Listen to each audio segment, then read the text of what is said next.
You're busy, yeah? There's never enough time to focus on your future work happiness.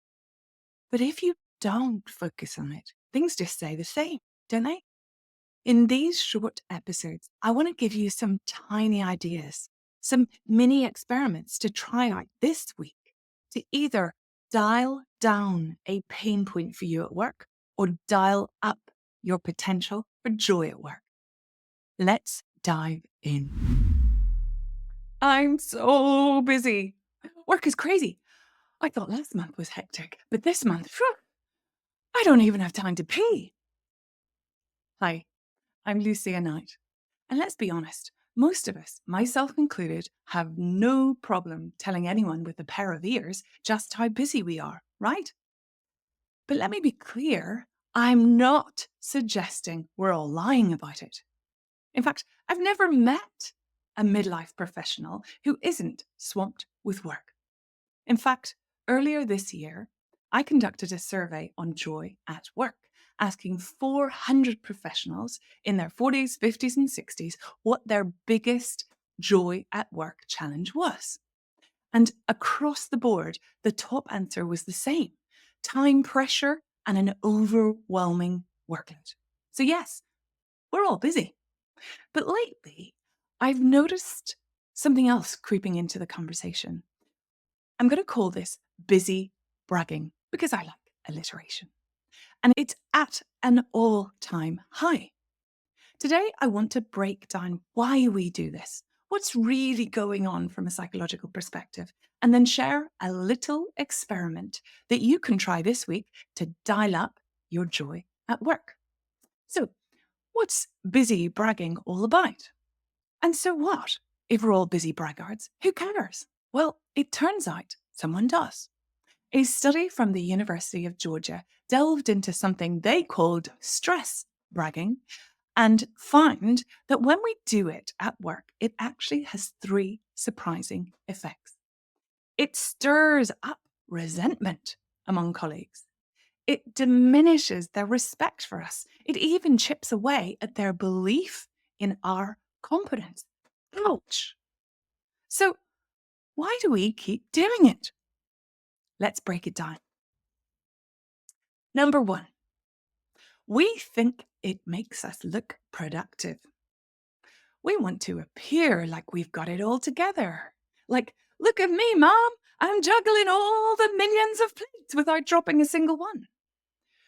We equate busyness with success, yet deep down, I find myself secretly envious of those who are swan-like, super organized with clear boundaries, maybe even working a 4-day week and still making it home in time for a peaceful evening of scintillating conversations with loved ones.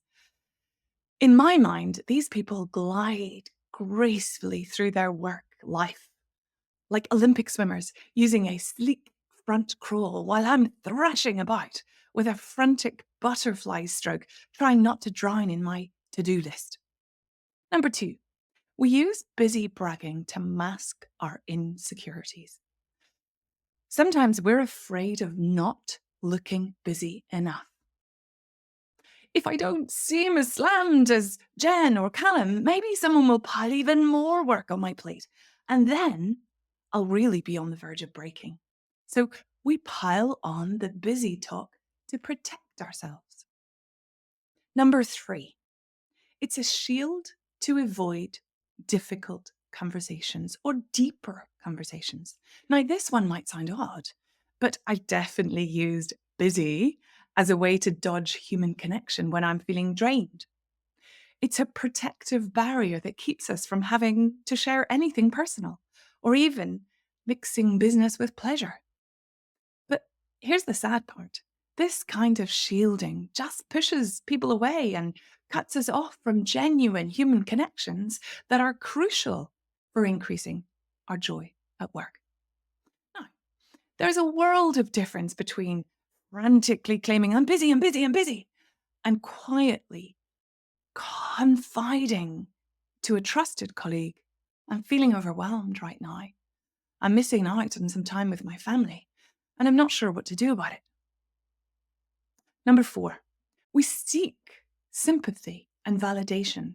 For some, being busy is a way of proving to themselves and others that they're good, worthy, needed, and valuable people. So they keep saying yes to every task, even though they're drowning. But that busyness becomes a way to feel valued. The side problem here is that's also a fast track to burnout. But that's a whole other episode.